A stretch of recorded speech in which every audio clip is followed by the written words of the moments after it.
Et comme chaque jeudi, on retrouve Yasmine Karouani pour la chronique santé. Bonjour Yasmine. Bonjour Marim, comment ça va? Ça va très bien et vous? Un plaisir de vous retrouver. Toujours. Alors le sujet d'aujourd'hui, je pense que nous sommes tous concernés par ce que nous allons discuter. Je vous pose quand même la question avant de faire dans les généralités. Allez-y. Est-ce que vous faites partie de ceux qui, au moindre petit pépin, souci, symptômes de santé, vont googler, chercher ce qui se passe? Pas du tout. C'est vrai? Oh, en fait, parce que j'ai trop peur de ce que je vais trouver, parce que j'ai l'impression qu'on aggrave toujours la situation en regardant sur Internet. Et du coup, je me dis, je vais toujours imaginer les pires scénarios, donc autant ne pas lire du tout. Je préfère le diagnostic du médecin. Je pense que notre médecin va être fier de vous, Marie. Bonjour, docteur Hamid Taibi. Ça va, vous allez bien?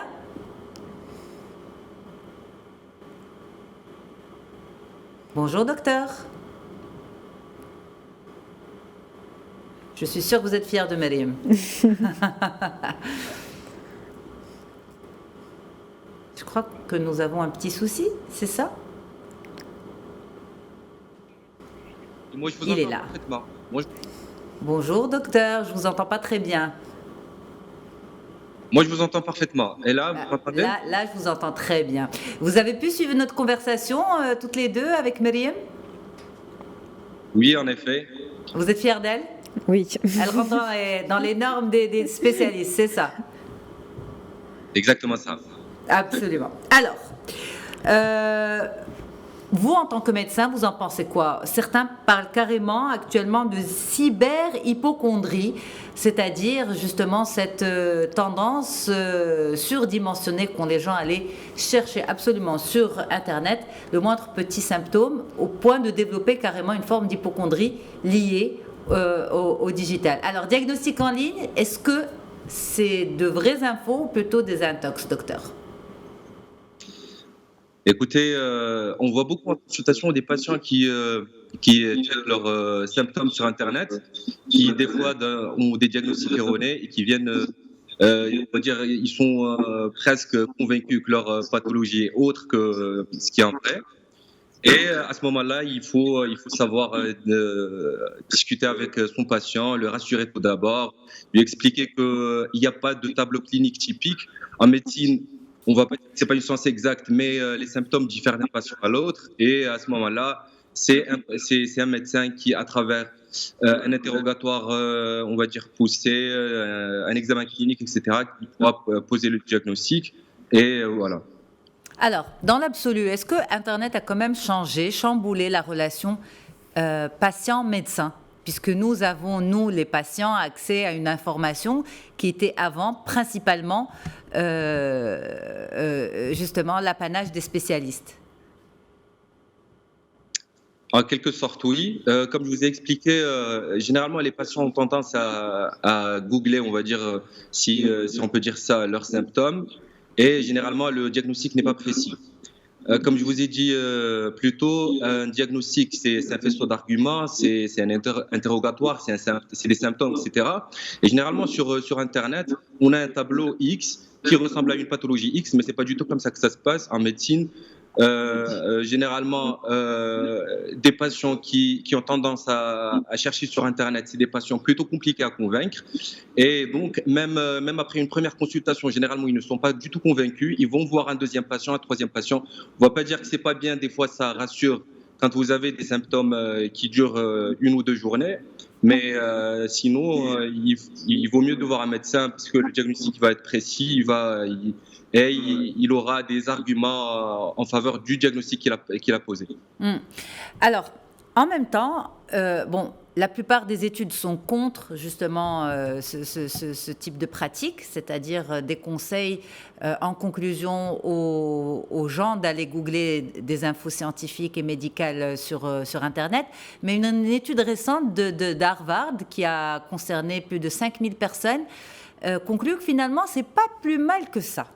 Est-ce que justement ce genre d'études scientifiques viennent aussi remettre en question vos propres croyances à vous en tant que spécialiste? Écoutez, il est important pour la santé publique d'envisager de sensibiliser davantage le grand public sur l'intérêt de dépistage et de détection précoce des pathologies chroniques en médecine générale et de connaître notre corps, connaître les différentes pathologies qui nous concernent. On est tous concernés. Des fois, sur Internet, on trouve des vidéos, par exemple, simplifiées qui expliquent la pathologie X ou Y.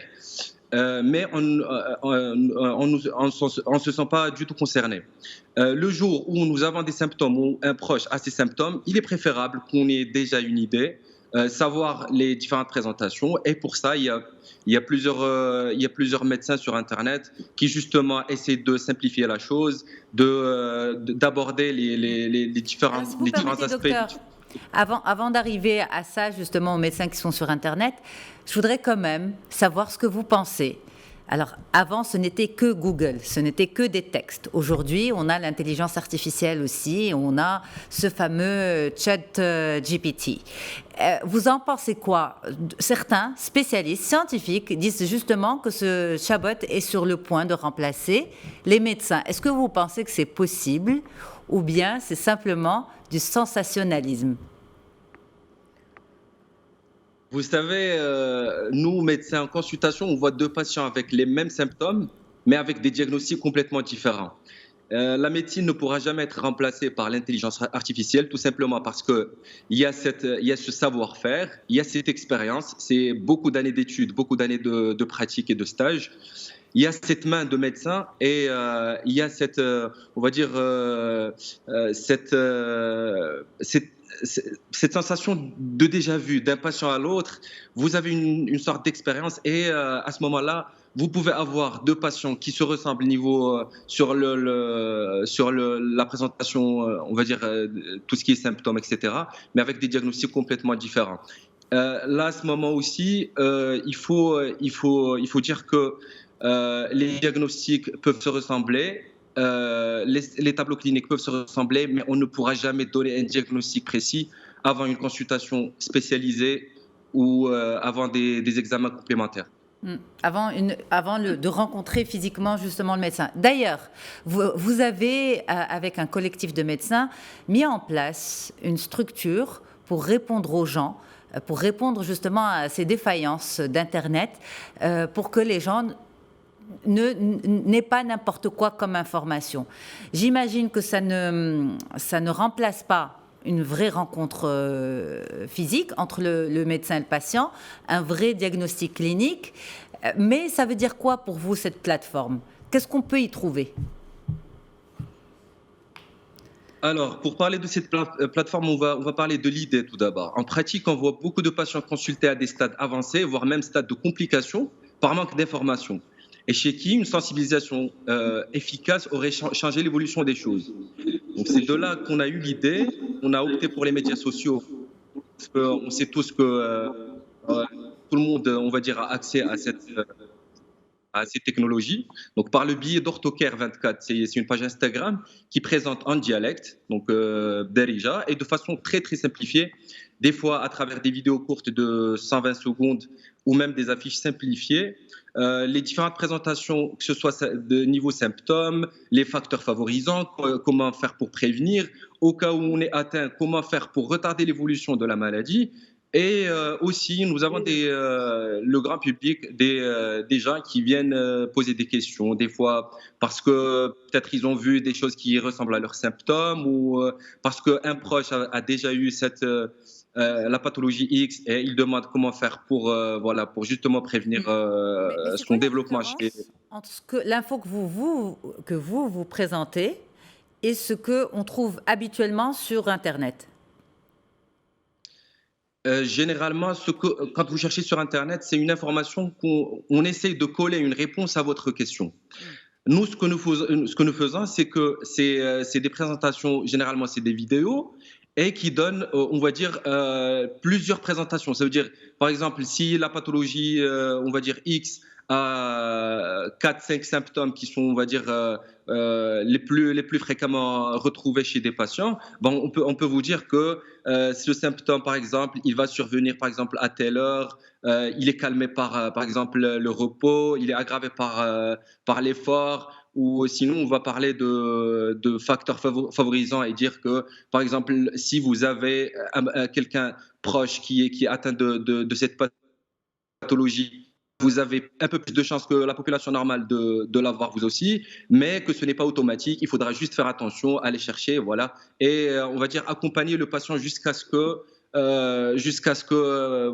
poser l'indication, est-ce qu'on doit voir un médecin justement, est-ce que vous devez voir un médecin ou pas, si ce que vous lisez sur internet, ce que vous voyez ressemble à ce que vous avez et que voilà vous jugez, c'est vous qui jugez en fait si vous avez besoin de voir un médecin ou pas. Des fois on répond même, lorsqu'on peut, on répond à des messages, il y a même des gens qui nous envoient des radios, des analyses, on essaie. C'est sûr qu'on ne peut pas faire ça avec tout le monde, mais si on peut orienter les gens. Des fois, on a tendance, les gens, ils ne savent même pas quelles sont les spécialités, quels spécialistes voir, et on essaie de faire de notre mieux. C'est sûr, on ne peut pas répondre à tout le monde, mais voilà.